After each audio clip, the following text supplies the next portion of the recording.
আমরা যেন আমাদের নিজেদেরকে ছোট মনে না করি এবং শয়তানের কাছে নিজেদেরকে যেন সমর্পণ না করি। সেই কারণে আল্লাহ তাআলা আমাদের মর্যাদার কথা বলেছেন, ওয়ালাকাদ কাররামনা বানি আদম, আমি বানি আদমকে মর্যাদাপূর্ণ করেছি। ওয়া হামালনাহুম ফিল বাররি ওয়াল বাহর ওয়া রাযাকনাহুম মিনাত তাইয়্যিবাত ওয়া ফাদ্দালনাহুম আলা কাসীরিন মিম্মান খালাকনা তাফদীলা। চারটি কথা বলেছেন এখানে।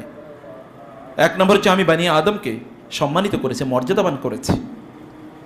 এবং সূরা বাকারার শুরুতেই আছে, যখন আপনার রব বলেছে লিল মালাইকাতি ইসজুদু লি আদমা ফাসজাদু ইল্লা ইবলিস, আদমের জন্য সিজদা করে, ইবলিস আর সবাই সিজদা করেছে। সম্মান। ওয়া হামালনাহুম ফিল বাররি ওয়াল বাহর, মানে আদমকে আমি সমুদ্রে এবং স্থলে আমি তার জন্য পরিবহনের ব্যবস্থা করে দিয়েছি, সে যেন চলতে পারে, এখানে এরকম ব্যবস্থা আমি করে দিয়েছি। তার জন্য মর্যাদা। অন্যান্য প্রাণীগুলো তাদের পায়ের উপর ভর করে চলে অথবা বুকের উপর ভর করে চলে, কেউ তার মুখের উপর ভর করে চলে, কিন্তু বনি আদমকে আমি অন্য বাহনের উপর চড়ানোর ব্যবস্থা করে দিয়েছি। এমনকি যখন তোমরা আকাশে উঠো, যখন তোমাদের জন্য আমি বিভিন্ন বাহনগুলোকে অনুগত করে দেই, তখন তোমরা বলবো সুবহানাল্লাযী সাখখারা লানা হাযা ওয়া মা কুন্না লাহু মুকরিনিন ওয়া ইন্না ইলা রাব্বিনা লামুনকালিবুন। তোমাদেরকে যখন এরোপ্লেনে চড়াই তখন তোমরা এই কথা বলো। সেই মর্যাদা আল্লাহ সুবহানাহু ওয়া তাআলা দিয়েছেন এবং তোমাদেরকে উত্তম জিনিস রিজিক হিসেবে দিয়েছে। পৃথিবীর অন্যান্য প্রাণী, এমনকি আমাদের প্যারালালি আরেকটা জগৎ আছে, আপনারা জানেন, দুটো প্যারালাল জগৎ, একটা হলো মানুষের, একটা কাদের, জিনের। এই প্যারালাল যে জিনের একটা জগৎ, জিনদের খাবার কি? জিনদের খাবার কি? গোবর এবং হাড়।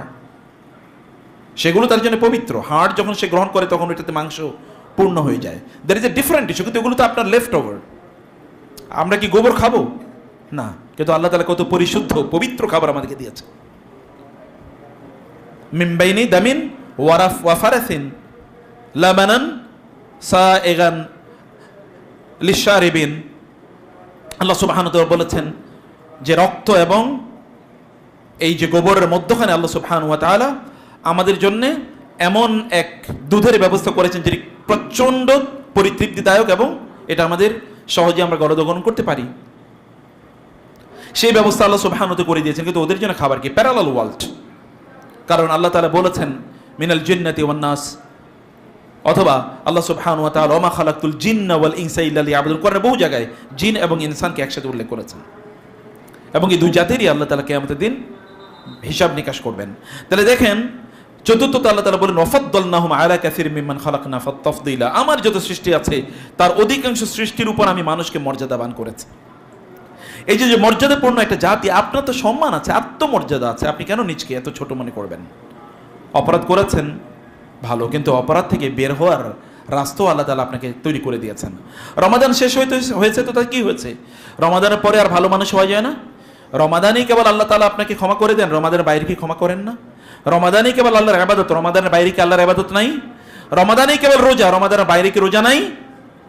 আছে। রমাদানই কেবল কোরআন তেলাওয়াত, রমাদানের বাইরে কোরআন তেলাওয়াত নাই? রমাদানই কেবল তাহাজ্জুদ, রমাদানের বাইরে তাহাজ্জুদ নাই? আছে। রমাদানই কেবল জিকির আজকার, দান সাদাকা, রমাদানের বাইরেও আছে। প্রিয় ভাইরা, সব ইবাদত রমাদানের বাইরেও আছে। রমাদানের রব যিনি, রমাদানের বাইরের রব তিনি। রমাদান একটি মাস, তার বাইরের মাসগুলোর রবই তিনি। অতএব আমরা রমাদানের উপাসক না হয়ে রমাদানের রব যিনি, তার ইবাদতকারী আমাদের হওয়া দরকার। সম্মানিত ভাইরা এবং বোনেরা, মানুষ অপরাধ করবেই, গুনাহ করবেই। আল্লাহ সুবহানাহু ওয়া তাআলা, গুনাহ একটা বোঝা আছে, আল্লাহ চান এই বোঝাগুলো আমাদের কাছ থেকে দূর করতে। ইউরিদুল্লাহু আন ইউখাফফিফ আনকুম ওয়া খালিকাল ইনসানু দাঈফা। আল্লাহ সুবহানাহু ওয়া তাআলা বলেন, আল্লাহ তোমাদের বোঝা লাঘব করতে চান, কারণ আল্লাহ জানেন তিনি তোমাদেরকে দুর্বল করে তৈরি করেছেন। তোমরা রমাদানে তাহাজ্জুদের নামাজ আদায় করবে, কিন্তু রমাদানের পরে তোমাদের খালাত, তোমাদের এখানে ডিফেক্ট তৈরি হবে, প্রবলেম তৈরি হবে, তোমরা আগের মতো পারফেকশন রাখতে পারবে না, এটা আল্লাহ জানেন। এবং এ কারণে আল্লাহ মেকানিজমও দিয়ে দিয়েছেন যেন তোমরা আল্লাহর কাছে ফিরে আসতে পারো। রাসূলুল্লাহ সাল্লাল্লাহু আলাইহি ওয়াসাল্লাম বলেন, আল্লাহ তাআলা বলেন যে আমার বান্দা জানে, মানুষ যখন গুনাহ করে, গুনাহ করার পর যখন তওবা করে, তখন আল্লাহ তাআলা বলেন আমার বান্দা জানে ও গুনাহ করলে ওকে ক্ষমা করার মতো একজন রব আছে, এবং ও কারণে ও আমার কাছে ক্ষমা চেয়েছে, আমি তাকে ক্ষমা করে দিলাম। ফেরেশতাদেরকে সাক্ষী রেখে বলে। একই গুনাহ আবার বান্দা করে, আবার বান্দা ফেরেশতাদেরকে ডেকে বলেন দেখো ও কিন্তু গুনাহ করেছে, আবার ও আমার কাছে তওবা করেছে, কারণ ও জানে ওকে ক্ষমাশীল একজন রব আছে। যাও তোমাদেরকে সাক্ষী রেখে বললাম ওকে আমি ক্ষমা করে দিয়েছি। এই বান্দা আবার একই গুনাহ করে, আবার তওবা করে আল্লাহর কাছে ইস্তেগফার করে, আল্লাহ আবার ফেরেশতাদেরকে ডেকে বলেন, তুমি দেখো এই বান্দা আমারই বান্দা এই গুনাহ করেছে, কিন্তু ও জানে ওর একজন রব আছে যিনি তাকে ক্ষমা করে দেবেন। রব্বুন গফুরান লাহু, রব্বুন গফুর, তার একজন রব গফুর আছে, ক্ষমাশীল। তোমাদেরকে সাক্ষী রেখে বলছি আমি তাকে ক্ষমা করে দিলাম। এরপরে বান্দা আবার যখন গুনাহ করে, আবার তওবা করে, তখন আল্লাহ তাআলা ফেরেশতাদেরকে ডেকে বলেন, ও যেহেতু এতবার গুনাহ করে এতবার তওবা করছে, এখন আমি ওর থেকে গুনাহ করার ক্ষমতাটাই কেড়ে নিলাম, এখন থেকে আর ও গুনাহই করতে পারবে না। আল্লাহ তাআলা তাকে পুত পবিত্র করে দেন। প্রিয় ভাইরা, অতএব গুনার পর তওবা করে ইস্তেগফার, এটা একটা ডিটারজেন্ট, এটা এক ধরনের সাবান, সোপ, এটা ব্যবহার করবেন। আল্লাহ সুবহানাহু ওয়া তাআলা একসময় একেবারে আপনাকে পুত পবিত্র করে দেবেন। অতএব শয়তানের ট্র্যাপে পড়ে ইস্তেগফার এবং তাওবা এটা থেকে নিজেকে কোনোভাবেই দূরে রাখার সময় নাই। আপনি মনে রাখবেন যে রমাদানে যেমনিভাবে আল্লাহ তাআলা আপনাকে ক্ষমা করে দিয়েছেন, রমাদানের বাইরেও ক্ষমা করে দেন। এমনকি প্রত্যেকটা দিন আপনার জীবনে একটা নতুন দিন। Every day is a very promising day in your life. প্রতিটা দিন আপনি জানেন, রাসূল সাল্লাল্লাহু আলাইহি ওয়াসাল্লাম সহিহ হাদিসে বলেছেন, আল্লাহ তাআলা রাতের বেলা দুহাত প্রসারিত করে বলেন, আমার বান্দারা কারা দিনের বেলা গুনাহ করেছো আমাকে বলো, আমি তোমাকে রাতে ক্ষমা করে দেব। আবার দিনের বেলা তিনি তার দুহাত প্রসারিত করে বলেন, হে আমার বান্দারা কারা দিনের বেলা গুনাহ করেছে বলো, কারা রাতের বেলা গুনাহ করেছে বলো, আমি দিনের বেলা তোমাদেরকে ক্ষমা করে দেব। তিনি দিনের বেলাও দুহাত প্রসারিত করে রাখেন, রাতের বেলাও দুহাত প্রসারিত করে রাখেন বান্দাদেরকে ক্ষমা করে দেওয়ার জন্য।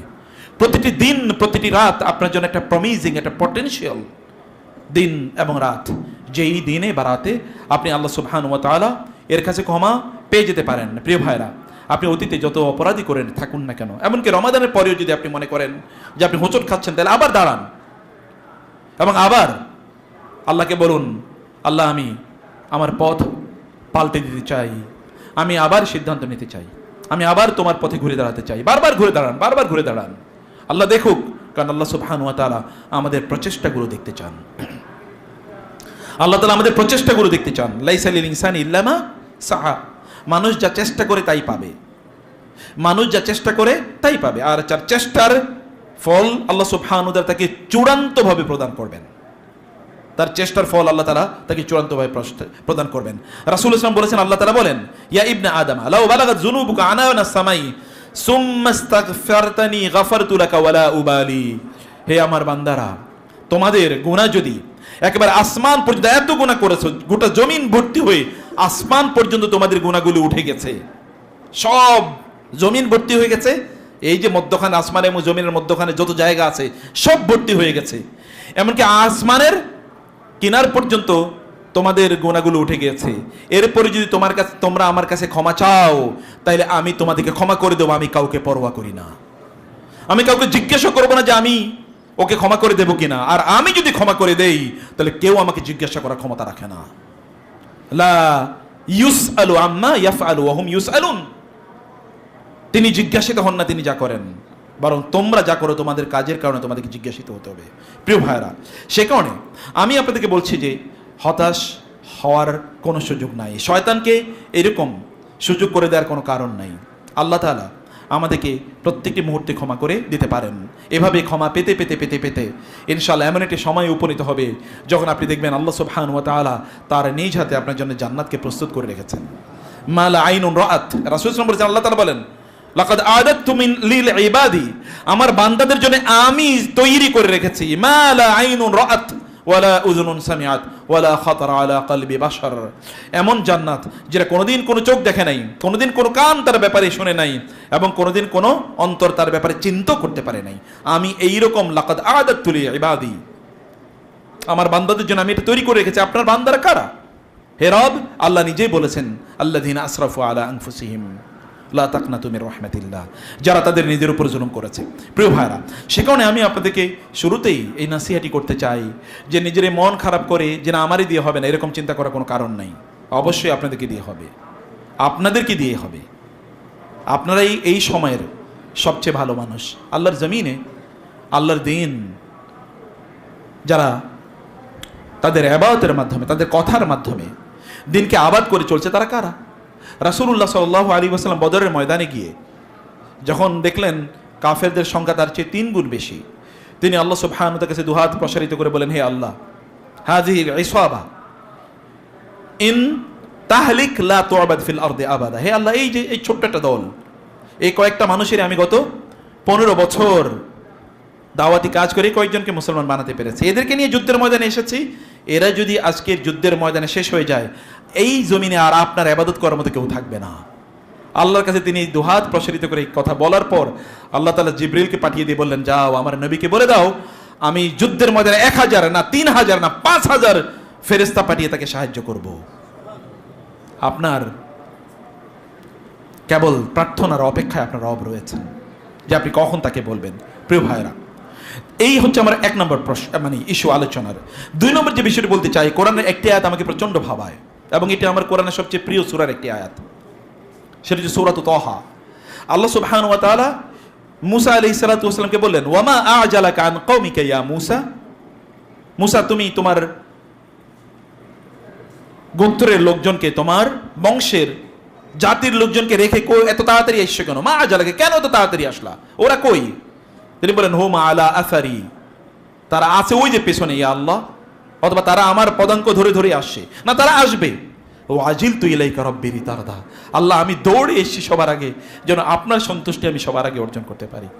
আপনি যেন সন্তুষ্ট হন, কারণে আমি দৌড়ে এসেছি, আপনি ডেকেছেন, আমি আস্তে আস্তে আসতে পারি। কারণ ওয়ালাকাদ আল্লাহ সুবহানাহু বলেছেন, আমি মুসাকে 40 লাইলাতান, আমি তাকে 40 দিনের জন্য ডেকে নিয়ে এসেছিলাম। আমি বলেছিলাম আসো। এবং সেই সময় মুসা আলাইহিস সালাতু ওয়াস সালাম তার সম্প্রদায়ের 70 জনকে সাথে নিয়ে এসেছিলেন। আল্লাহ বলেন, ওরা কই? মুসা আলাইহিস সালাম বললেন, তো ওরা আসছে, কিন্তু আপনি ডেকেছেন, আমি আসতে পারি না। ওরা আসতে আসুক, কিন্তু আমি তো আসতে পারি না। দুজনের মধ্যে পার্থক্য, একজন তো নবী, তিনি আসতে আসেন কিভাবে, আর অন্যান্যরা তার অনুসারী, তারা আসতে পারে। ইব্রাহিম, এবং এই কারণে মুসা আলাইহিস সালাম বললেন, আজিলতু ইলাইকা রাব্বি লিতারদা। প্রিয় ভাইয়েরা এবং বোনেরা, আমি আপনাদেরকে সেই কথাই বলতে চাই, আপনারা যদি আল্লাহ সুবহানাহু ওয়া তাআলার কাছে আসতে চান, তাহলে রমাদানের পরে আপনাদের মধ্যে যে লেথার্জি তৈরি হয়েছে, এই লেথার্জিটাকে আপনারা ঝেড়ে ফেলে দিন। অর্থাৎ যে স্থবিরতা তৈরি হয়েছে, এই স্থবিরতা আপনারা ঝেড়ে ফেলে দিন। যে আলস্য আপনাদেরকে গ্রাস করছে বলে মনে হচ্ছে, এটাকে ঝেড়ে ফেলে দিন। মনে রাখবেন, কোন মুসলমানের বৈশিষ্ট্য আলস্য হতে পারে না। অহুম আনিল আখিরাতি হুম গাফিলুন। আল্লাহ সুবহানাহু ওয়া তাআলা বলেছেন, একদল লোক তারা গাফেল, অলস, আলস্য। এটা মুনাফিকদের বৈশিষ্ট্য। ইযা কামু ইলা সালাতি কামু কুসালা। মুনাফিকরা তারা অলস, তাদের অন্তরে ঈমান নাই, এই কারণে তারা অলসতার মধ্যে তাদের সময় কাটায়। সব জায়গায় তারা আলস্য ভরে তারা বসে, আলস্য ভরে তারা কাজ করে, অলসতার সাথে তারা কথা শোনে। তাদের মধ্যে সেই দৃষ্টিও নাই, সে আন্তরিকতাও নাই, এবং তাদের মধ্যে সেই ক্ষিপ্রতাও নাই। মোমেনরা তারা প্রচন্ড ক্ষিপ্র হয়, মোমেনরা হয় প্রচন্ড তীব্র, এবং তারা হয় প্রচন্ড গতি সম্পন্ন। এই যে গতির কথা শুনেছেন না, মুসা আলাইহিস সালাতু ওয়াস সালাম কেমন গতি সম্পন্ন ছিলেন, তিনি দৌড়ে এসেছেন। এবং রাসূলুল্লাহ সাল্লাল্লাহু আলাইহি ওয়াসাল্লাম সে কথা বলেছেন, লাউ ইয়ালামিল মার আন-নাসু মা ফিন নিদাই ওয়াস সাফিল আউয়াল সুম্মা লাম ইয়াজিদু ইল্লা আন ইয়াস্তাহামু লাস্তাহামু। রাসূল সাল্লাল্লাহু বলেছেন, যদি লোকেরা জানতো প্রথম কাতারে কি বৈশিষ্ট্য আছে, নামাজের প্রথম কাতারে, এবং নামাজের আজানের মধ্যে কি মর্যাদা আছে, এবং তারা প্রথম কাতারে দাঁড়ানোর জন্য অথবা আজান দেওয়ার জন্য প্রতিযোগিতা ছাড়া কোনো সুযোগ নাই তাদের। প্রতিযোগিতা বা লটারির মাধ্যমে তারা হয় কে আজান দেবে, এটা লটারির মাধ্যমে নির্ধারণ করতে হতো, অথবা প্রথম কাতারে কে বসবে এটা লটারির মাধ্যমে নির্ধারণ করা হতো। তাইলে প্রয়োজনে তারা লটারি করতো, তারপরেও তারা আজান এবং প্রথম কাতারে বসার এই মর্যাদা ছেড়ে দিত না। এটা মোমেনদের বৈশিষ্ট্য। আপনি তো আয়েশা আগেও আসবেন, তারপরে পিছনের কাতারে বসবেন, সামনের কাতারে বসার মর্যাদাই নিতে পারেন না। সামনের কাতারে যদি আপনি না বসতে পারেন, এই মানসিকতা যদি না থাকে, তাহলে ইসলামে আপনি যে এগিয়ে যাবেন এটা হতেই পারে না। আস-সাবিকুন উলাইকাল মুকাররাবুন, যারা সবার আগে থাকে তারাই আল্লাহর সবচেয়ে প্রিয় বান্দা। আস-সাবিকুন আল-আউয়ালুনা মিনাল মুহাজিরিন ওয়াল আনসার রাদিয়াল্লাহু আনহুম ওয়া রাদু আন। যারা দৌড়ের প্রতিযোগিতায়, আল্লাহর ইবাদতে প্রতিযোগিতায় সবার সামনে থাকে, আল্লাহ তাদের প্রতি সন্তুষ্ট, তারাও আল্লাহর প্রতি সন্তুষ্ট। প্রিয় ভাইরা, ওমর রাদিয়াল্লাহু তাআলা আনহু যখন তিনি আমিরুল মুমিনিন হন, তখন তিনি বলেছেন, আল্লাহর কসম যদি খেলাফতের দায়িত্ব আমার উপর না আসতো, তাহলে মুয়াজ্জিনের দায়িত্বটা আমি নিতাম। কারণ আমি জানি আল্লাহর রাসূল মুয়াজ্জিনের মর্যাদা কত বেশি বলেছেন, কত সম্মানের কথা বলেছেন। আমি তাহলে সেই দায়িত্বটা নিতাম। ওমর ইবনে খাত্তাব রাদিয়াল্লাহু তাআলা আনহু যদি বুঝেন, তাহলে আমরা কেন বুঝবো না? প্রিয় ভাইরা, প্রথম কাতারে আসা, জামাতে আসার মর্যাদাটা কি? আব্দুল্লাহ ইবনে মাসউদ রাদিয়াল্লাহু তাআলা তিনি বলেছেন, ওয়ালাকাদ রাআইতুনা ওয়া মা ইয়াতাখাল্লাফু আনহা ইল্লা মুনাফিকুন মা'লুমুন নিফাক। আমাদের যুগে জামাতে কেবলমাত্র অংশগ্রহণ করতো না যারা স্পষ্ট মুনাফিক, যাদেরকে সবাই জানতো এগুলো মুনাফিক, এরা কেবল জামাতে অংশগ্রহণ করতো না। অতএব রমাদানের পরেও আপনাকে আবার নতুন স্পিরিট নিয়ে আবার জেগে উঠতে হবে, ইবাদতে আপনাকে আরো মনোযোগী হতে হবে, যে আপনি প্রথম কাতারে বসবেন। আপনি আজানের মর্যাদা যদি নাও নিতে পারেন, তাহলে কমপক্ষে আজানের উত্তর যেন দিতে পারেন মসজিদে অবস্থান করা অবস্থায়, অথবা আপনার ঘরে, অথবা আপনি আসছেন এরকম একটা অবস্থা আজান হচ্ছে, এই মর্যাদাটা যেন আপনি গ্রহণ করতে পারেন। এতটুকু তো প্রতিযোগিতা বা মানসিকতা কমপক্ষে আমাদের মধ্যে থাকা দরকার। এতটুকু মন যদি না থাকে তাহলে তো আমরা মরেই যাব, ঈমান মরে যাবে আমাদের। অন্তরে কমপক্ষে তীব্র এই আকাঙ্ক্ষা আমাদের থাকা দরকার, যেমনিভাবে ওমর রাদিয়াল্লাহু তাআলা ছিলেন। এবং আপনি জানেন, কোন একজন ব্যক্তি তিনি তার নিজের বিছানায় মৃত্যুবরণ করেও শাহাদাতের মর্যাদা পেতে পারে, পারে কিনা? কোন একজন ব্যক্তি তার বিছানায় মারা গেল, কিন্তু সে শহীদের মর্যাদা পাবে। কখন? যদি সে শাহাদাতের তামান্না অন্তরে রাখে, আল্লাহ তুমি আমাকে শাহাদাতের মর্যাদা দিও, শাহাদাতের মৃত্যু দিও, এই তামান্না যদি, এই আকাঙ্ক্ষা যদি কোন একজন ব্যক্তির অন্তরে থাকে, সে যদি তার বিছানায়ও মারা যায়, আল্লাহ তাআলা তাকে শাহাদাতের মর্যাদা প্রদান করবেন। আর শহীদরা তো মরে না। ওয়ালা তাকুলু লিমান ইউকতালু ফি সাবিলিল্লাহি আমওয়াত বাল আহইয়া ইনদা রাব্বিহিম ইরযাকুন। তারা মৃত নয়, তারা জীবিত। এরকম একটা মর্যাদা আপনি পেতে পারেন অন্তর। কারণ মোমেনরা তাদের অন্তরের মাধ্যমে তারা বাঁচে। মোমেনদের অন্তর তার শরীরের চেয়ে অনেক বেশি গুরুত্বপূর্ণ। নিয়াতুল মুমিন খায়রুম মিন আমালিহি ইন্নামাল আমালু বিন্নিয়াত। একজন মোমেন তার নিয়তের মাধ্যমে এগিয়ে যায় সাধারণ মানুষের চেয়ে। একজন শক্তিশালী ইমানদার আমল একই, কিন্তু নিয়তের কারণে সে এগিয়ে যায়। এবং এই কারণে নবীদেরকে আল্লাহ তাআলা বলেছেন তারা ছিল মুখলেস। ইন্নাহু কানা মুখলিসাও ওয়া কানা রাসূলান নাবিয়্যা। মুখলেস, ওয়া মা উমিরু ইল্লা লিয়াবুদুল্লাহ মুখলিসিনা লাহুদ্দিন। মুখলেস, এই ইখলাসের কারণে তারা অন্যদের চেয়ে অনেক বেশি এগিয়ে যেতেন। ইখলাস হচ্ছে নিয়তের নাম। আপনারা নিয়ত করেন যে আমি মুয়াজ্জিনের মর্যাদা পেতে চাই, অথবা আমি প্রথম কাতারে বসার মর্যাদা পেতে চাই। যদি আপনি এই অনুভূতি নিয়ে আসেন, প্রথম কাতারে না বসলেও আল্লাহ সেই সম্মান এবং মর্যাদা আপনাকে প্রদান করবেন। কিন্তু সেই অনুভূতি তো কমপক্ষে রাখতে হবে। এটাই যদি মরে যায়, তাহলে বাঁচবেন কি নিয়ে, বাঁচবো কি নিয়ে? তাহলে আমাদের ঈমানকে আমরা বাঁচাবো কি দিয়ে? রাসূলুল্লাহ সাল্লাল্লাহু আলাইহি ওয়াসাল্লামের যুগে সাহাবায়ে কেরামের যুগে জামাতে মসজিদে আসবে না এটা কেউ চিন্তাও করতে পারতো না। এমনকি তারা বলছেন ওয়ালাকাদ রাআইতুনা, যে আমরা দেখেছি যে আমাদের মধ্যে কেবল মুনাফিকরাই তারা জামাতে আসতো না। এরপর ওয়ালাকাদ কানা রাজুল ইউতা বিহি ইউহাদা বাইনা রাজুলাইন হাত্তা ইউকামা ফিস সাফিয়া। আমাদের মধ্যে এমন অনেকে ছিল যারা হাঁটতে পারতো না, দুইজনের কাঁধের উপর ভর করে তারপরে সে আসতো। তারপরে তাকে দুইজন এনে কাতারের মধ্যখানে দাঁড় করিয়ে দিত, ওই মধ্যখানে দাঁড়িয়ে তারপরে সে নামাজ পড়তো। কারণ কাতারটা ছিল টাইট, এই কারণে তারা কি পড়ে যেত না। এখন তো আমাদের এক কাতারের মধ্যে মানে একজন মাঝে আরেকজন মাঝে বিশাল বড় হাতি দাঁড়ানোর মতো অবস্থা থাকে, তাই না? যে একজন মাঝে আরেকজন যেন হাতি দাঁড়াতে পারে। বলছে এমন ভাবে দাঁড়িয়ে যেত, দুজন মধ্যখানে তাকে দাঁড়িয়ে করে দাঁড়িয়ে দেওয়া হতো, তিনি আর পড়তেন না, কারণ টাইট তো কাতারগুলো একজন আরেকজনের গায়ের সাথে লাগিয়ে লেগে লেগে দাঁড়াচ্ছেন। প্রিয় ভাইয়েরা, ভাবুন তো এমন একটা অবস্থা, একজন ব্যক্তি নড়াচড়া করতে পারে না, হাঁটতে পারে না, তারপরেও সে জামাতে অংশগ্রহণ করতে চায়। তাদের ঈমানের অবস্থাটা কি? তাদের অন্তরের অবস্থাটা কি? শরীরের দিক থেকে তারা দুর্বল থাকলেও অন্তরের দিক থেকে তারা কোনোদিনই দুর্বল ছিলেন না। আমরা আল্লাহ সুবহানাহু ওয়া তাআলা এর সন্তুষ্টির দিকে ছুটা, এটা আমাদের জন্য দায় এবং দায়িত্ব। প্রিয় ভাইরা, যেমনিভাবে আমি মুসা আলাইহিস সালাতু ওয়াস সালাম এর কথা বলেছি, আপনি যদি রবের সন্তুষ্টির প্রতি যদি আপনি দাঁড়াতে পারেন, দৌড়াতে পারেন, তাহলে আল্লাহ তাআলা আপনার জীবনটাকে সুখ, শান্তি, পরিতৃপ্তি দিয়ে আল্লাহ তাআলা ভরপুর করে দেবেন। কবি কারণে বলেছেন ফালাইতাকা তাহলু ওয়াল হায়াতু মারিরাতুন ওয়ালাইতাকা তারদা ওয়াল আনামু গিদাবু লাইতাল্লাযী বাইনি ওয়া বাইনাকা আমিরুন ওয়া বাইনি ওয়া বাইনাল আলামিন খারাবু। হে আল্লাহ, গোটা দুনিয়া, গোটা জীবন যদি আমার জন্য তিক্ততাপূর্ণ হয়, প্রচন্ড তিক্ততাপূর্ণ গোটা জীবন, তারপরও আপনি যদি আমার থাকেন তাহলে গোটা জীবন আমার জন্য মিষ্টি হয়ে যাবে। হে আল্লাহ, গোটা পৃথিবীর সকল মানুষ যদি আমার প্রতি অসন্তুষ্ট থাকে, আপনি যদি আমার প্রতি সন্তুষ্ট থাকেন তাহলে আমি কাউকে পরোয়া করি না। হে আল্লাহ, গোটা পৃথিবীর সকল মানুষের সাথে যদি আমার সম্পর্ক নষ্ট হয়, আপনার সাথে যদি আমার সম্পর্ক ঠিক থাকে, তাহলে আমি কারো নিয়ে পরোয়া করি না, আমার কোনো টেনশন নাই। ইমানদারদের অবস্থা এরকম, আল্লাহর সাথে তারা সম্পর্ক নষ্ট করে না, মানুষের সাথে সম্পর্ক নষ্ট হোক। আর আমরা আল্লাহর সাথে সম্পর্ক নষ্ট করি মানুষের সাথে সম্পর্ক রক্ষা করার জন্য।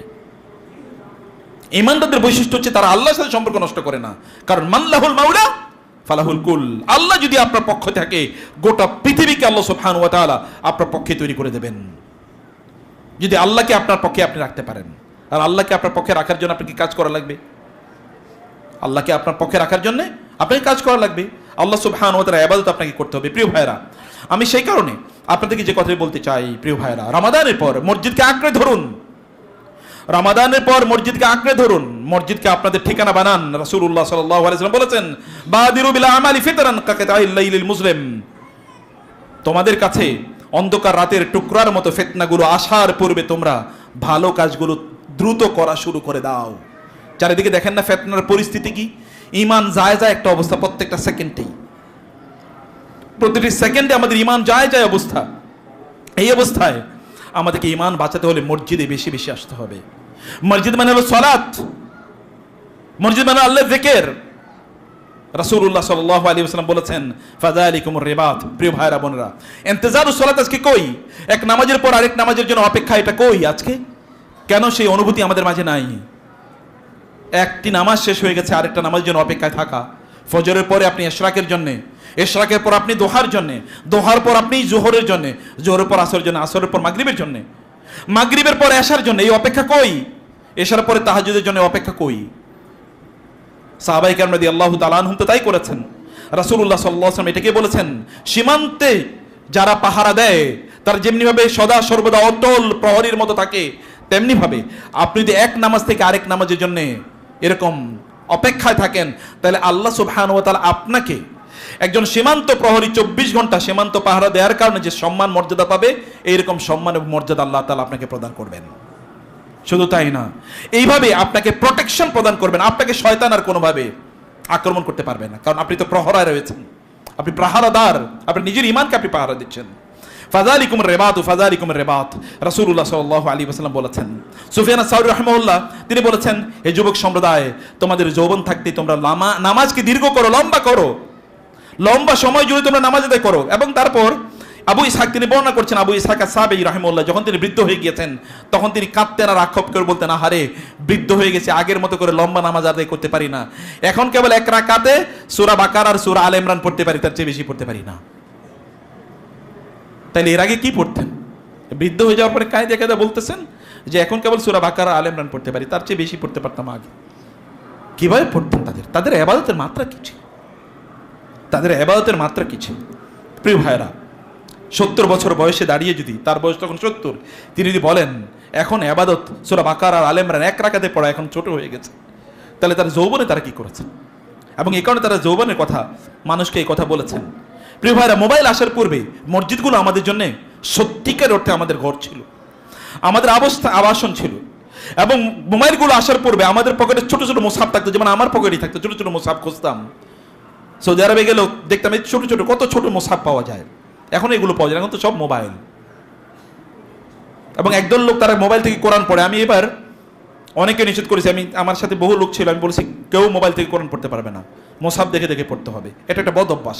আস্তে আস্তে আস্তে আস্তে ওই মোবাইল পড়তে গেছে, মানে মোবাইল থেকে কোরআন পড়তে গেছে, এর মধ্যে নোটিফিকেশন এসে ফেসবুকের, ইউটিউবের, হোয়াটসঅ্যাপের অথবা মেসেঞ্জারের ওইদিকে চলে গেছে, আর খবর নাই। এটা আরেকটা শয়তানের চাল। মুসাফ নাই, কোরআনের প্রিন্টেড কপি নাই, সেটা আপনি ধরতে পারেন না, ওটার স্পর্শটাও মানুষের মধ্যে ঈমানের শিহরণ জাগায়। সেগুলো ধরে ধরে পড়েন, মোবাইল থেকে পড়া বন্ধ করে দেন। এটা আপনার প্রয়োজনের জন্য ব্যবহার করছেন, এটাকে আপনি পার্মানেন্ট বানিয়ে ফেলাইয়েন না, এটাকে পার্মানেন্ট বানিয়ে ফেলবেন না। প্রিয় ভাইরা, এখন আমাদের বালিশের নিচে মোবাইল, তখন আমাদের বালিশের পাশে থাকতো কোরআনের মুসহাফ। এখন আমরা মোবাইল দেখতে দেখতে ঘুমাই, তখন আমরা কোরআন তেলাওয়াত শুনতে শুনতে অথবা কোরআন তেলাওয়াত করতে করতে মুসহাফ দেখে দেখতে দেখতে আমরা, এবং আমি নিজেও বই পড়তে পড়তে ঘুমাতাম। বই পড়তে পড়তে না ঘুমালে আমার ঘুম হতো না। কিন্তু এখন চরিত্র খারাপ হয়ে গেছে আমাদের পুরা মানব জাতির। এগুলো থেকে আমাদেরকে নিজেদেরকে আমাদের রক্ষা করতে হবে। প্রিয় ভাইরা, রাসূলুল্লাহ সাল্লাল্লাহু আলাইহি ওয়াসাল্লাম বলেছেন, আল মসজিদু বাইতু কুল্লি তাকিয়্যিন। মসজিদ হচ্ছে প্রত্যেক মুত্তাকির তার ঘর, এটা হচ্ছে তার রিয়েল ঘর, তার রিয়েল আবাসন মসজিদ। এবং সাহাবায়ে কেরাম রাদিয়াল্লাহু তাআলা আনহুম, আল্লাহর রাসূলের কথা একবার চিন্তা করেন। সাহাবায়ে কেরাম রাদিয়াল্লাহু তাআলা আনহুম তাদের কথা চিন্তা করে দেখেন, মসজিদ তাদের আবাস ছিল কিভাবে, আমি একটু পরে বলছি। আব্দুল্লাহ ইবনে মুবারক রাদিয়াল্লাহু তাআলা রাহিমাহুল্লাহ তিনি আসর থেকে মাগরিব প্রতিদিন মসজিদে বসে থাকতেন, এখান থেকে বের হতেন না। কারণ এটা হলো আজকারুল মাসা, সন্ধ্যার বা বিকালের জিকিরের সময়ে। ইবনে তাইমিয়া রাহিমাহুল্লাহ তিনি ফজরের পর, সূর্য উদয়ের পরে, ফজরের পর থেকে সূর্য উদয়ের পরে এশরাকের নামাজ আদায় করার আগ পর্যন্ত কোনোদিন মসজিদ থেকে বের হতেন না, কারণ ওই সময় হচ্ছে সকালের তাসবিহের সময়, ওই সময় সকালে তাসবিহের সময়। আর আমাদের ফজরের পরে তো তাসবিহ বহুত পরের কথা, ফজরের পরে তো আমরা কত দ্রুত গিয়ে আবার ঘুমামো, কেউ যদি ফজর পড়ে আর কি, আর না পড়লে তো আর নাই, কত দ্রুত গিয়ে ঘুমাবো সেই প্রতিযোগিতা আমাদের লেগে যায়। আর সালাফদের অবস্থা দেখেন, ওয়াল্লাযীনা ইউমাসসিকুনা বিল কিতাবি ওয়া আকামুস সালাহ ইন্না লা নুদিউ আজরাল মুহসিনিন ইয়া ইয়াহইয়া খুযিল কিতাবা বিকুওয়া। প্রিয় ভাইরা বোনেরা, এগুলো তো কোরআন তেলাওয়াতের সময়, যিকির আজকারের সময়, এগুলো মসজিদে অবস্থান করে আপনার নিজের আইডেন্টিটি তৈরি করার সময়। আইডেন্টিটিটা কোনোভাবেই নষ্ট করে দেওয়ার কোনো সুযোগ নাই। আমরা যদি আরেকবার এই পৃথিবীতে মাথা উন্নত করে দাঁড়াতে চাই, তাহলে মসজিদকে আমাদের ঠিকানা বানাতে হবে, বলতে হবে তুমি আমার সাথে দেখা করতে হলে মসজিদে আসতে হবে। যদি উম্মাহ কোনোদিন এই কথা বলতে পারে, যদি মসজিদ কেন্দ্রিক সমাজ হয় যেমনি ভাবে রাসূল সাল্লাল্লাহু আলাইহি ওয়াসাল্লামের সময় ছিল, তাইলে এই উম্মাহ আবার গোটা পৃথিবী নিয়ন্ত্রণ করবে, আদারওয়াইজ পারবে না, আদারওয়াইজ পারবে না। আপনি আপনার অফিসে অথবা কফি হাউসে অথবা চাইনিজ রেস্টুরেন্টে অথবা চিপায় অথবা কোনায় বিভিন্ন জায়গায় আপনি তাকে মিটিং এবং ডেটিং এর সময় দেবেন, পার্কে অথবা কোথাও মানে বিচে, এগুলোতে আপনি তাকে সময় দেবেন, ওইখানে আইসো, ওইখানে আমার সাক্ষাৎ হবে, তাইলে এই জাতি দিয়ে কিচ্ছু হবে না। এগুলো ইহুদি খ্রিস্টান হিন্দু বৌদ্ধদের মতোই। যেদিন আপনি বলতে পারবেন জোহরের পরে মসজিদে আমার সাথে সাক্ষাৎ হবে, আসরের পরে মসজিদে সাক্ষাৎ, মাগরিবের পরে অথবা মাগরিবের আগে তুমি আসো, আমি মসজিদে বসে থাকবো, বুঝবেন সেই দিন আপনি উম্মার প্রকৃত সদস্য, রাসূল সাল্লাল্লাহু আলাইহি ওয়াসাল্লামের প্রকৃত উম্মাহ এর অন্তর্ভুক্ত আপনি হতে পেরেছেন। প্রিয় ভাইরা, আমাদের তো তাই হওয়া উচিত। মসজিদ আমাদের সত্যিকারের আইডেন্টিটি, আমাদের সত্যিকারের পরিচয়। রাসূলুল্লাহ সাল্লাল্লাহু আলাইহি ওয়াসাল্লাম সে কথা বলেছেন, আল মসজিদু বাইতু কুল্লি তাকিয়িন, প্রত্যেক মুত্তাকি ব্যক্তি আপনার তাকওয়া আছে কিনা এটা প্রমাণ হয় এই হাদিসের উপর ভিত্তি করে। একজন মুত্তাকির ঘর হচ্ছে মসজিদ, সে তার ঘরে কেবল ঘুমাতে যায়, আর বাকি সময়টা সে হয়তো মসজিদে অথবা মসজিদের সংশ্লিষ্ট কাজ করে। আমি বলছি না ব্যবসা বাণিজ্য করবে না, ব্যবসা বাণিজ্য করবে, কিন্তু আবার ফিরে আসবে মসজিদে। রিজালুন লা তুলহিহিম তিজারাতুন ওয়ালা বাইউন আন যিকরিল্লাহ।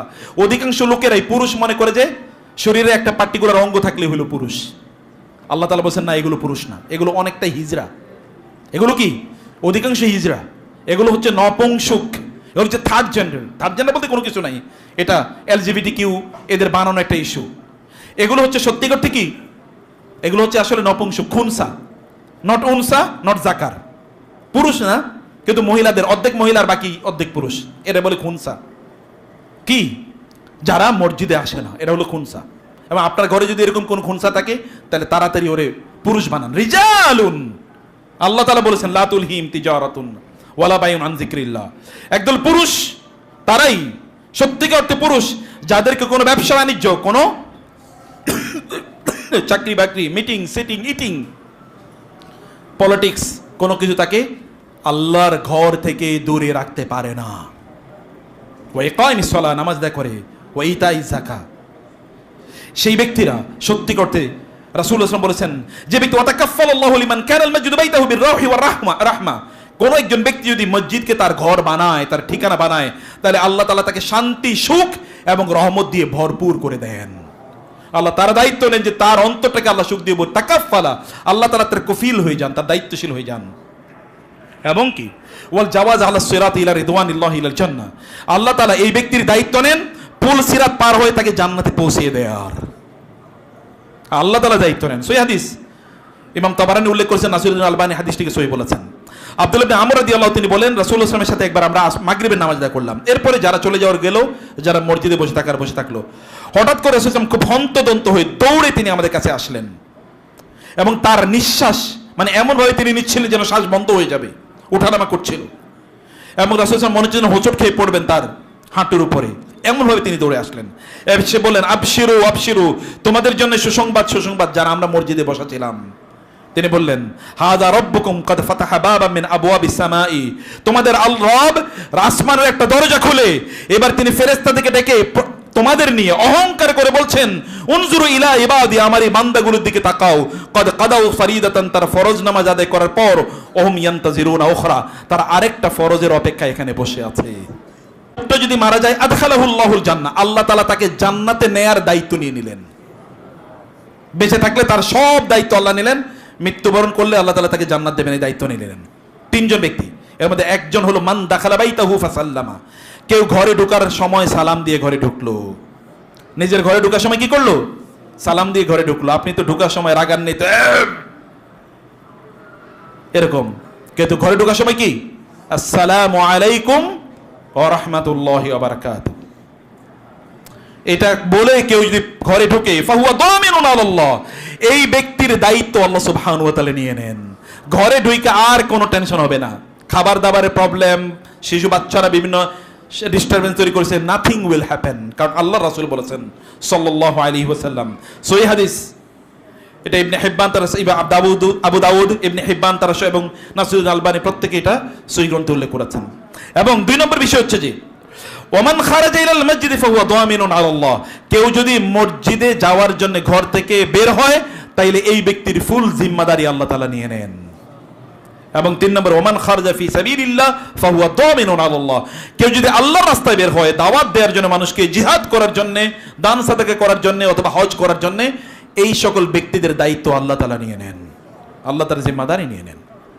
প্রিয় ভাইরা, সে কারণে আমাদেরকে যখন দেখতে পাবো আমাদের সালাফরা কিভাবে জীবনযাপন করেছেন। সাঈদ ইবনে মুসাইয়্যিব রাহিমাহুল্লাহ যখন তিনি মারা যাচ্ছিলেন, তার মেয়ে তখন তার জন্য কাঁদছিলেন, তিনি বলেন আমার মা, আমার মেয়ে, তুমি কেঁদো না, তুমি জানো গত 40 বছর মুয়াজ্জিন আজান দিয়েছে, আমি মসজিদে নাই, এরকম ঘটে নাই।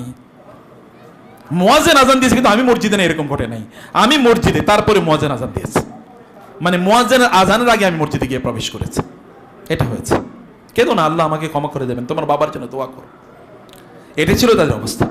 আল আমাশ তিনি বলেছেন আমি গত 50 বছর তাকবীরে তাহরিম আমার ছুটে নাই। আল আমাশ সুলাইমান আল আমাশ, গত 50 বছর তাকবীরে তাহরিমা ছুটে নাই। আপনি বলতে পারেন গত 1 মাস ছুটে নেই, এরকম বলা যায়? আর আল্লাহ রাসূল বলেছেন কেউ যদি 40 দিন তাকবীরে তাহরিমার সাথে নামাজ আদায় করতে পারে কুতিবাত লাহু বারাআতান, তার জন্য দুটো মুক্তি আল্লাহ তাআলা লিখে দেন। এর মধ্যে একটা হচ্ছে কি, তার অন্তরে কোনোদিন নেফাকি থাকবে না, এই ব্যক্তি কোনোদিন জাহান্নামে যাবে না। 40 দিন, আর এরা 50 বছর করছে। তাদের ইবাদতের মাত্রা কি প্রিয় ভাইরা, সম্মানিত বোনেরা। সে কারণে আমি যে কথা আপনাদেরকে বলতে চাই যে আমাদের উচিত আমাদের ঘরগুলোতে প্রয়োজনীয় কাজগুলো করার পর আমাদের ঘরগুলো থেকে চলে এসে মসজিদে থাকা, কাজ করা, এগুলো আমাদের উচিত।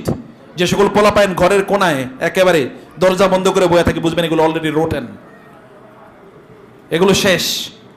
চিপায় কম্পিউটার নিয়ে বসে আছে অথবা ডিভাইস নিয়ে বসে আছে, বুঝবেন অলরেডি ড্যামেজড, ব্রেন অলরেডি অর্ধেক শেষ। বুঝতে পেরেছেন? প্রকাশ্যে সামনে ওদেরকে মসজিদে নিয়ে আসুন। আল্লাহর ঘরে আসলে জিম্মাদারি আল্লাহ তাআলাই নেবেন। এতক্ষণ আপনারা একথাই শুনেছেন। আমি বলছিলাম যে উম্মার অবস্থা কি ছিল। রাসূলুল্লাহ সাল্লাল্লাহু আলাইহি ওয়াসাল্লাম স্ত্রীদের সাথে রাগ করে গিয়ে কোথায় ছিলেন? 5 স্টার হোটেলে, হ্যাঁ, মসজিদে ছিলেন। মসজিদে ছিলেন না? ওমর রাদিয়াল্লাহু তাআলা গিয়ে দেখলেন মসজিদে শুয়ে আছেন চাটাইয়ের উপর, সেখানে দাগ লেগে আছে। ওমর কেঁদে দিলেন, ইয়া রাসূলুল্লাহ, এরকম একটা অবস্থা। আপনি যদি চান তাহলে আসমান থেকে বৃষ্টি নাজিল না হয়ে স্বর্ণ নাজিল হয়, আপনি এভাবে শুয়ে আছেন। আলী রাদিয়াল্লাহু তাআলা আনহু এগেইন স্ত্রীর সাথে রাগ করছেন, ফাতেমা রাদিয়াল্লাহু তাআলার সাথে। পাওয়া গেছে কোথায় গিয়ে? ওই মসজিদে গিয়ে শুয়ে আছে। মুমিনদের জায়গা তো মসজিদ, আর আপনি রাগ করলে এরপরে জান হচ্ছে হোটেলে গিয়ে থাকেন। কি চরিত্র উম্মার! এই চরিত্র তো কোনোদিনই ছিল না। তার তো ডেস্টিনি, তার তো ঠিকানা মসজিদ। এখানে আসবে কারণ মসজিদে আসলে তারা শয়তান ডিস্টার্ব করতে পারবে না। এখানে তাসবিহ, তাহলিল, কোরআন তেলাওয়াত, নামাজ, ইবাদত ইত্যাদি থাকবে। প্রিয় ভাই, রাসূল সাল্লাল্লাহু আলাইহি ওয়াসাল্লাম তার কাছে আসলেন এবং বলেন কুম ইয়া আবা তুরাব, আবু তুরাব উঠো, তোমার গায়ে তো ধুলাবালি লাইগা আছে, উঠো, কি হয়েছে, চলো বাসায় নিয়ে যাও। জামাইকে ধরে বাসায় নিয়ে গিয়েছেন। একজন মুমিনের অন্তরে সদা সর্বদা ঈমান থাকে, সদা সর্বদা মসজিদের কথা থাকে, মসজিদের চিন্তা একজন ঈমানদারের অন্তরে থাকে। প্রিয় ভাইরা, যদি একজন ব্যক্তি মুমিন যদি মসজিদের সাথে সম্পৃক্ত না থাকে তাহলে কোনো কিছু তারে বাঁচাইতে পারবে না, কিচ্ছু বাঁচাতে পারবে না, কিচ্ছু তাকে বাঁচাতে পারবে না। এটা হচ্ছে শাবুন বিগাইরি আকিদাতিন ওয়ারাকুন ইউজাররিহু আর-রিহু ইউজাররিহু। এটা হচ্ছে তখন এমন এক ব্যক্তি যে খড়কুটার মতো বাতাস তারে উড়িয়ে নিয়ে যাবে, এরকম একটা অবস্থা হয়ে যাবে। আপনাকে মসজিদে হাইয়া আলাস সালাহ হাইয়া আলাল ফালাহ যদি আপনাকে মসজিদের দিকে না ডাকতে পারে তাহলে বুঝবেন যে আপনি অলরেডি ওই গোত্রের অন্তর্ভুক্ত হয়ে গেছেন। যারা আল্লাহ সুবহানাহু ওয়া তাআলাকে ভুলে গিয়েছে এবং আল্লাহ যাদের অন্তরগুলোকে গাফেল করে দিয়েছেন। প্রিয় ভাইরা, আমাদেরকে মনে রাখতে হবে মসজিদের সাথে আরেকটা গুরুত্বপূর্ণ জিনিস আছে, সেটি হচ্ছে তাহাজ্জুদ, সালাতুত তাহাজ্জুদ, কিয়ামুল লাইল। এটি মসজিদের সাথে মানে হচ্ছে এটা নামাজের সাথে সম্পৃক্ত। মসজিদে তো আমরা আল্লাহর ইবাদত করার জন্য আসি, কোরআন তেলাওয়াত, তাসবিহ, তাহলিল, কিন্তু এখানে মূল উদ্দেশ্য হলো সালাত। আরেকটা ইস্যু আছে, রাসূলুল্লাহ সাল্লাল্লাহু আলাইহি ওয়াসাল্লামকে আল্লাহ সুবহানাহু ওয়া তাআলা নির্দেশ প্রদান করেছেন, ইয়া আইয়ুহাল মুযাম্মিলু কুমিল লাইলা ইল্লা কালিলা নিসফাহু আও ইনকুস মিনহু কালিলা ইয়া আইয়ুহাল মুদ্দাসসির কুম ফাআনজির ওয়া রাব্বাকা ফাকাব্বির ওয়া সিয়াবাকা ফাতাহহির ওয়ার রুজ্জা ফাহজুর। প্রিয় ভাইরা, সে কারণে সম্মানিত বোনেরা, আমরা এই আলোচনা যাওয়ার পূর্বে আপনাদেরকে যেই বিষয়টি বলতে চাই তা হলো মসজিদে বেশি বেশি আসুন প্লিজ। মসজিদে আসুন, মসজিদে সালাত আদায় করুন, মসজিদকে আপনাদের ঠিকানা বানিয়ে নিন। কারণ রাসূল সাল্লাল্লাহু আলাইহি ওয়াসাল্লাম আবারও রাসূল সাল্লাল্লাহু আলাইহি ওয়াসাল্লাম যে কথা বলেছেন সেটা স্মরণ করিয়ে দেই। ফিতনা চলে আসছে, ভয়াবহ গতিতে ফিতনা তোমাদের চারিদিকে গ্রাস করছে। ফিতনা তোমাদেরকে শেষ করে দেওয়ার পূর্বে তোমরা আমলগুলো করে নাও, বাদিরু বিল আমাল, তোমরা আমলগুলো করে নাও। রাসূল সাল্লাল্লাহু আলাইহি ওয়াসাল্লাম বলেছেন, হাল তানতাজিরুন ইল্লা ফাকরান মুনসিয়া, তোমরা কি চাও দারিদ্র তোমাদেরকে সব ভুলিয়ে দেখ? তোমরা কি চাও এমন কোন রোগ আসুক যে রোগের কারণে তোমরা আর ইবাদত করতে পারবে না? তোমরা কি চাও এমন ধন সম্পদ ব্যবসা বাণিজ্য তোমাদের তৈরি হোক যে তোমরা আর আগের মতো ইবাদতে সময় দিতে পারছো না? তোমরা কি চাও এমন একটা সময় তোমরা এমন দুর্বল হয়ে গেছো, বৃদ্ধ হয়ে গেছো, এখন আর ইবাদতে দাঁড়াইতে পারো না? নাকি মৃত্যু যা তোমার সব কিছু থেকে ধ্বংস করে দেবে, সব অপরচুনিটি বা সুযোগগুলো ধ্বংস করে দেবে, সেগুলোর অপেক্ষায় আছো? কিসের অপেক্ষায় আছো? আমল করো, দ্রুত আমল করো, দ্রুত আমল করো। নাকি তোমরা কিয়ামতের অপেক্ষায় আছো? ওয়াসসাআতু আদহা ওয়া আমার, আর কিয়ামত তো হবে ভয়াবহ এবং ভয়াবহ তিক্ত, সে কিয়ামতের অপেক্ষায় আছো? এখনই তোমরা তোমাদের আমল শুরু করে দাও। মক্কা মদিনায় এবং আরব বিশ্বে একটা চমৎকার দৃশ্য আছে। এই দৃশ্য সাহাবায়ে কেরামদের দৃশ্যের মতো। তাহলে এখন আমি বহু লোকের দেখেছি তারা ফজরের নামাজের পর, বিশেষ করে শুক্রবারে এবারে দেখেছি ঈদের নামাজের মানে ঈদের চাঁদ তো উঠেছে, ওঠার পরে আর কেউ ওইখান থেকে বের হয় নেই, কারণ পরে ঈদের দিন হলো শুক্রবার, অতএব শুক্রবারে জুমায় মসজিদের ভিতরে ঢুকতে পারবে না। আবার ঈদের নামাজ হচ্ছে আরব বিশ্বে ঈদের নামাজ হয় সূর্য ওঠার 15-20 মিনিট পর সর্বোচ্চ, অতএব ঈদের নামাজ ধরতে হবে, আবার ফজরের নামাজ ধরতে হবে, আবার এশা জামাতে পড়তে হবে। এই কারণে ওইখান থেকে আসেই নেই, ওই জামা কাপড় নিয়ে ওইখানে টয়লেটে গিয়ে গোসল করে জোহরের নামাজ, জুমার নামাজ আদায় করে তারপরে এসছে। এরকম হাজার হাজার লোকের আমি দেখেছি, এবং এদের ইমান দেখে আমার জেলাসি লাগছে, আমার ঈর্ষা লাগছে, এদের ইমানের লেভেলটা কি। এবং আমি শুক্রবার এরকম বহু লোকের দেখেছি, ওই যে আগের দিন রাতে ওইখানে চলে গেছে, কারণ শুক্রবার তো শুরু হয় কি রাত থেকে, রাতেই ওই যে মসজিদে চলে গেছে, রাতেই মসজিদে অবস্থান করা শুরু করেছে, রাত থেকেই তাহাজ্জুদে যে গেছে আর আসে নাই, জুমার নামাজ আদায় করে ওই প্রথম কাতারে অথবা একেবারে প্রথমে যারা মসজিদে যায় তাদের অন্তর্ভুক্ত হওয়ার জন্য এই জাতীয় প্রতিযোগিতা আমি দেখেছি আরব বিশ্বে। বাংলাদেশে তো এটা চিন্তা করা যায় না, আজানের পরে তো লোকেরা গোসল করতে যায় মাত্র, তাই না? অথচ ওই কালচার কিন্তু সেখানে আছে, ওই কালচার, এটা কালচারের নাম, এটা তৈরি করতে হবে। যেমন এখানে এই মসজিদই তো এখন আপনারা ভরপুর হয়ে গেছেন, এর আগে আপনারা আসেন নাই। কত দুনিয়া উল্টাইছেন আপনারা, বুঝেন? আপনাদের চেয়ে দুনিয়া উল্টানোর লোক নাই এই পৃথিবীতে, যারা হাজার হাজার কোটি টাকার মালিক, কিন্তু তারা তো তাদের চেয়ে বেশি ব্যস্ত আপনাদেরকে দেখলে মনে হয়। অথচ এখানে আসলে দুনিয়াটা উল্টাতে পারতেন, কারণ এটা দুনিয়া উল্টানোর জায়গা। এখান থেকে দুনিয়া উল্টিয়েছে। ও আবু বকর, ওমর, ওসমান, আলী, খালিদ ইবনে ওয়ালিদ, তাদের দিকে দেখেন কোত্থেকে উল্টাইছে দুনিয়া, দুনিয়াকে পরিবর্তন করেছে এখান থেকে। এখানে ছাড়া দুনিয়া পরিবর্তন করা যাবে না, তাহলে ওই মদখোর, গাঁজাখোর, জুয়াখোর এরকমই কেবল তৈরি হবে। তাদেরকে দুনিয়া পরিবর্তন হয় না, দেখেন না তাদেরকে দিয়ে কি পরিবর্তন হয়? টাকা বেশি হলে কি হয় দেখেন না? মানুষকে হত্যা করার জন্য তারা অস্ত্র তৈরি করে, দেখেন না? আর যদি আবু বকর এবং ওসমানদের টাকা তো হয়, তাহলে সেটা দিয়ে মসজিদে নববী তৈরি হয়, রাদিয়াল্লাহু তাআলা আনহুম আজমাইন। প্রিয় ভাইরা, রাসূলুল্লাহ সাল্লাল্লাহু আলাইহি ওয়াসাল্লাম নামাজের পর গোল হয়ে বসলেন ফজরের নামাজের পর, এবং বললেন, মান আসবাহা মিনকুম আল ইয়াউমা সাইমান, তোমাদের মধ্যে আজকে কে রোজা রেখেছো? আবু বকর হাত তুলে বলেন আমি। বলেন, মান তাবিআ মিনকুম আল ইয়াউমা জানাজাতান, কে আজকে জানাজার নামাজে অংশগ্রহণ করেছে? আবু বকর বলেন আমি। মান আতআ মিনকুম আল ইয়াউমা মিসকিনান, কে আজকে মিসকিনকে খাওয়িয়েছে? আবু বকর দাঁড়িয়ে বলেন আমি। মান আদা মিনকুম আল ইয়াউমা মারিদান, আজকে কে একজন রোগীর সেবা করেছে? আবু বকর দাঁড়িয়ে বলেন আমি। রাসূল সাল্লাল্লাহু আলাইহি ওয়াসাল্লাম জয়ী প্রশ্ন করেন, আগে বলেন আবু বকর আমি। রাসূল বলেন, মা ইস্তামানা ফি ইমরিইন ইল্লা দাখালাল জান্নাহ, কোন একজন ব্যক্তি যদি এতগুলো কাজ একসাথে করতে পারে সে নিশ্চিতভাবে জান্নাতে যাবে। বলেন আজকে সকাল থেকে কয়টা ভালো কাজ করছি? কয়টা বলতে পারেন?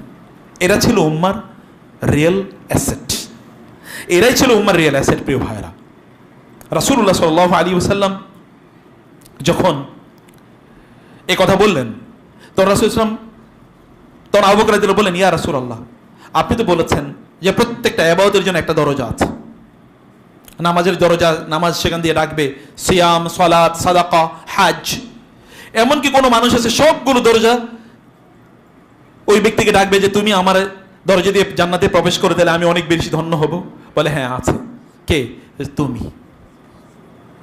একজন আবু বকর ওয়েট কত দেখেন, হ্যাঁ আপনিই হবেন আমি আশা করি সেই ব্যক্তি যাকে সবগুলো দরজা ডাকবে। এরকম একটা এলিট ক্লাসের মানুষ হওয়া লাগে। তো চেষ্টা করেন কতগুলো দরজা দিয়ে প্রবেশ করতে পারেন জান্নাতে। এটাই তো প্রতিযোগিতা। ফাস্তাবিকুল খায়রাত, তোমরা ভালো কাজে প্রতিযোগিতা করো। আর আমরা আজকেও প্রিয় ভাইরা এমন অনেক অবস্থা দেখি। লোকমান আলাইহিস সালাম তার ছেলেকে বলেছেন, ইয়া বুনাইয়া আকিমিস সালাহ, হে আমার প্রিয় বৎস তুমি নামাজ কায়েম করো, তুমি নামাজ আদায় করো। প্রিয় ভাইরা, তাসবিহ, তাহলিল, কোরআন, নামাজ, এগুলো মানুষকে কি প্রশান্তি দেয় জানেন? আপনারা তো জানেন এই যে গাজায় কি হচ্ছে, আপনারা জানেন গাজায় এখনো অনেক মানুষ আছে যাদের অপারেশন করার, মানে ধরেন হাতের একটা অংশ ছিঁড়ে গেছে, ওইটাকে এখন অপারেশন করে ফেলে দিতে হবে। অপারেশন করার জন্য অ্যানেস্থেসিয়া নাই, এমনকি শিশুদেরও। তখন ওরা বলে, অথবা ডাক্তাররা তাদেরকে বলে, তোমরা সুবহানাল্লাহ, আলহামদুলিল্লাহ, আল্লাহু আকবার পড়ো, তাসবিহ পড়তে থাকো বা কোরআন তেলাওয়াত করতে থাকো। কোরআন তেলাওয়াত করতে স্যার অপারেশন হচ্ছে, অ্যানেস্থেসিয়া নাই। আপনি কি চিন্তা করতে পারেন, একটা সুই দেখতে আপনাকে, অ্যানেস্থেসিয়া নাই, অবশ করার মতো কোনো ঔষধ নাই, এমনি অপারেশন করে ফেলে দিচ্ছে। এই মানুষগুলো যদি শ্রেষ্ঠ মানুষ না হয় তাহলে কারা হবে? এরা যদি উম্মার সেরা মানুষ না হয় তাহলে কারা হবে? আমরা, আমাদের ইমানের লেভেলটা কি ওই পর্যায়ে আছে? আমরা তো এসি না হইলে আমাদের নামাজে মনই বসে না। এসির মসজিদে আমরা যাইতে চাই, ওই মসজিদে এসি নাই, ফ্যানগুলো ভালো করে চলে না, এরপরে ওইখানে এই কারণে আমাদের সংখ্যা আগমন কমে যায়, মনোযোগ আমাদের থাকে না। আল্লামা ইকবাল আমাদের এই অবস্থার কথা লক্ষ্য করে 100 বছর আগে তিনি বলে গেছেন, আরাত তাফকির আদরাকাহু খুমুল ওয়ালাম তাবকাল আযাইমু ফি ইশতিআলি ওয়া আসবা ওয়াজুকুম মিন গায়রি নূরিন ওয়ালা সিহরুন ইয়াতুল্লু মিনাল মাকালি ওয়া ইনদান নাসি ফালসাফাতুন ওয়া ফিকরুন ওয়ালাকিন আইনা তালকিনুল গাযালি ওয়াজালজালাতুল আযানি বিকুল্লি হাইয়িন ওয়ালাকিন আইনা সাওতুম মিন বিলালি মানা এরকম আলাত ফি কুল্লি সাহিন ওয়া মাসজিদুকুম মিনাল উব্বাদি খালি। তিনি বলেছেন, আমি দেখছি চিন্তা ভাবনায় স্থির হয়ে গেছে তোমরা মুসলিম উম্মাহ। আমি দেখেছি সংকল্পের সেই আগুন এখন তোমাদের মাঝে নাই। তোমাদের মাঝে সেই আবু বকর, ওমর, ওসমান, খালিদ ইবনে ওয়ালিদের মতো সেই চিন্তার এবং সেই ইচ্ছার, সেই ডিসিশনের, সেই সিদ্ধান্তের আগুন তোমাদের মাঝে নাই। তোমাদের উপদেশগুলো আজ আলোকহীন, ওয়াজ নসিহত চলছে চলছে চলছে চলছে, কিন্তু কোনো মানুষের মধ্যে পরিবর্তন হয় না। ইউটিউবে লেকচারের পর লেকচার, কিন্তু কোনো পরিবর্তন নেই, সব আগের চেয়ে আরো খারাপ অবস্থা। এত ওয়াজ নসিহত, এত মসজিদে খুতবা, এত লম্বা খুতবা, এত আলোচনা, কিন্তু কোনো পরিবর্তন নাই। মানুষ যেন সব কি খমুল, এগুলো সব পাথর হয়ে গেছে, এরকম একটা অবস্থা।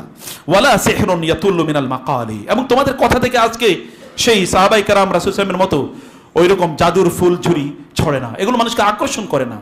কি হয়েছে তোমাদের আজকে?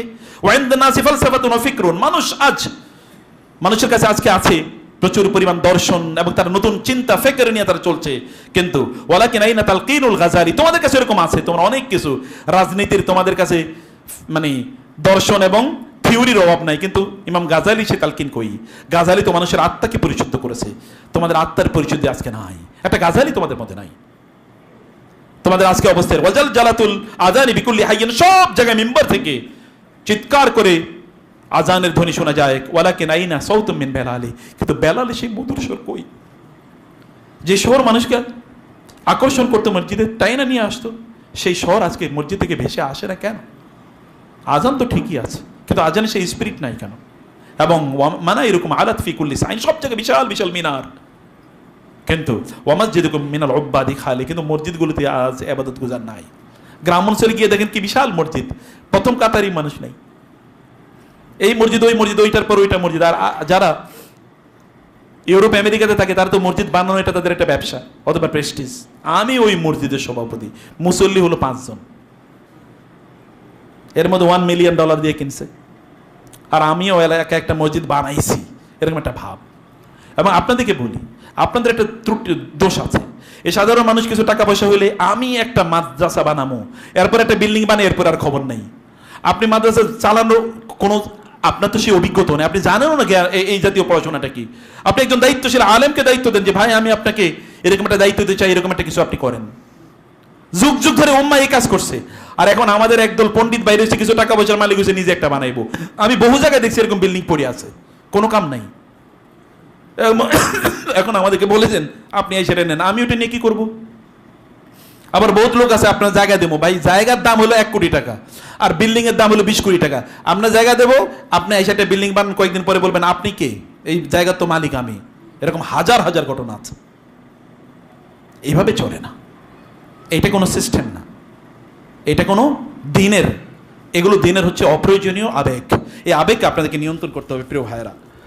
যাই হোক, আমি লাস্ট যে পয়েন্টে আপনাদের দৃষ্টি আকর্ষণ করতে চাই সেটা হচ্ছে যে তাহাজ্জুদ।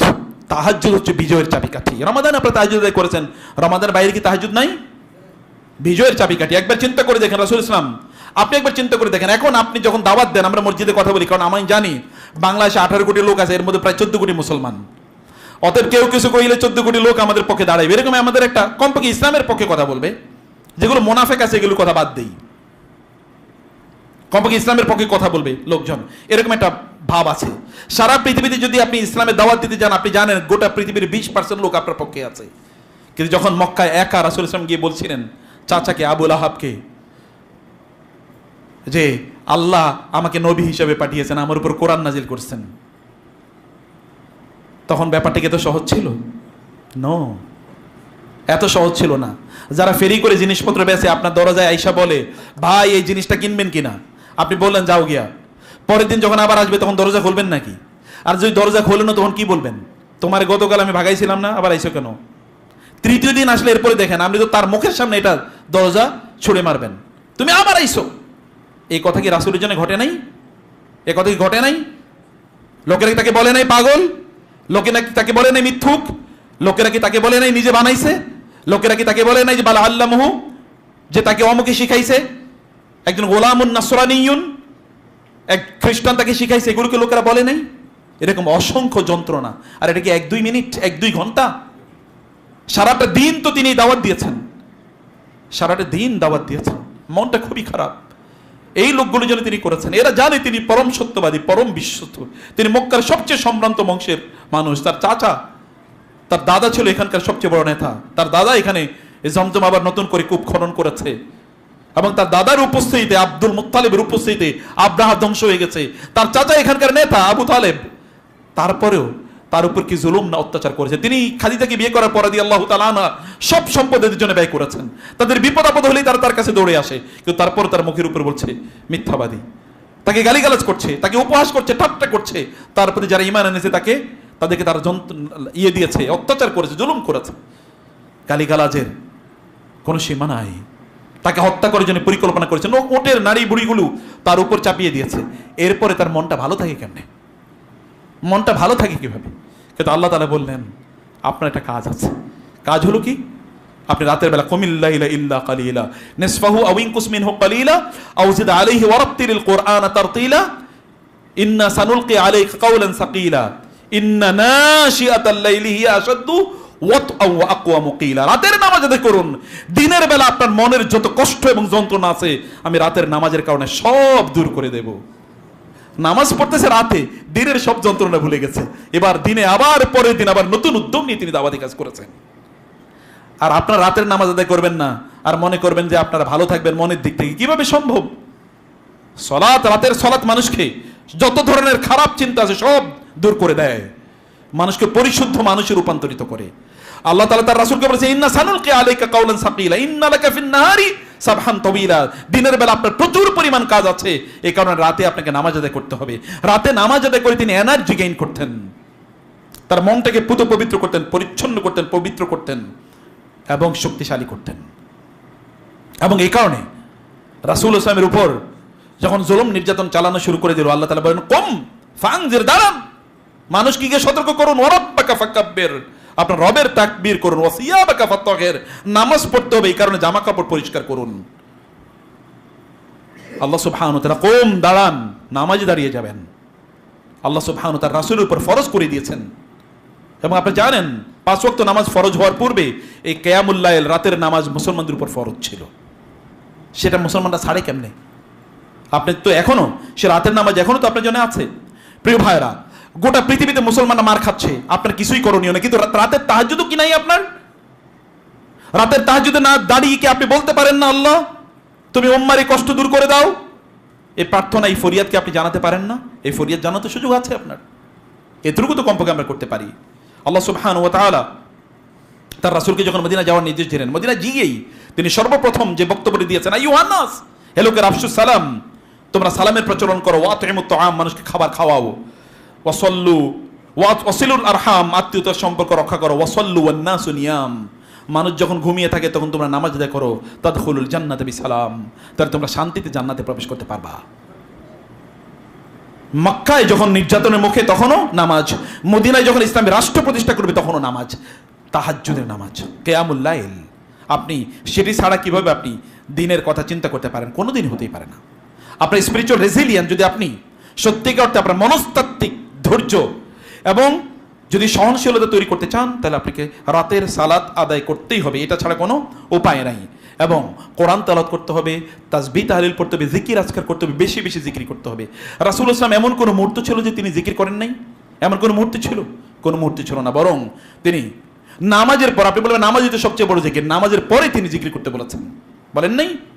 যখন তোমরা নামাজ শেষ করবে, ফাযকুরুল্লাহ কিয়ামান ওয়া কুউদান ওয়া আলা জুনুবিকুম, নামাজ শেষ, ফাইদা কাদাইতুমুস সালাতা ফাযকুরুল্লাহ, যখন তোমরা নামাজ শেষ করবে তখন তোমরা জিকির করো। মানে কি?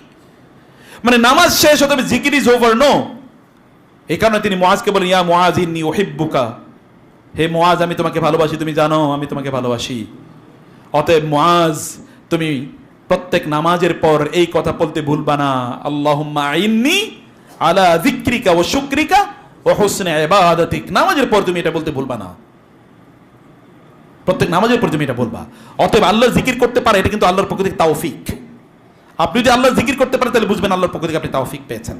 এবং দোয়া, যত বেশি দোয়া করা যায় আল্লাহর কাছে, মহান আল্লাহ সুবহানাহু ওয়া তাআলা আমাদেরকে রমাদানের পরেও যেন আমাদের ঈমানটাকে আমরা শক্তিশালী রাখতে পারি, সেই তৌফিক দান করুন। আল্লাহুম্মা আমিন। আকুলু কওলি হাযা ওয়া আস্তাগফিরুল্লাহ লি ওয়া লাকুম ওয়া লিসাইরিল মুসলিমিন ফাস্তাগফিরুহু ইন্নাহু হুয়াল গফুরুর রহিম।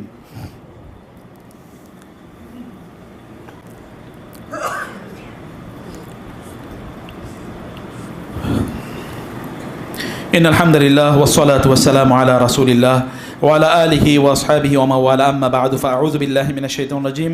বিসমিল্লাহির রহমানির রহিম। ইন্নাল্লাহা ওয়া মালাইকাতাহু ইউসাল্লুনা আলান নবী ইয়া আইয়ুহাল্লাযীনা আমানু সাল্লু আলাইহি ওয়া সাল্লিমু তাসলিমা। আল্লাহুম্মা সাল্লি আলা মুহাম্মাদিন ওয়া আলা আলি মুহাম্মাদ কামা সাল্লাইতা আলা ইব্রাহিম ওয়া আলা আলি ইব্রাহিম ইন্নাকা হামিদুম মাজিদ। আল্লাহুম্মা বারিক আলা মুহাম্মাদিন ওয়া আলা আলি মুহাম্মাদ কামা বারাকতা আলা ইব্রাহিম ওয়া আলা আলি ইব্রাহিম ইন্নাকা হামিদুম মাজিদ।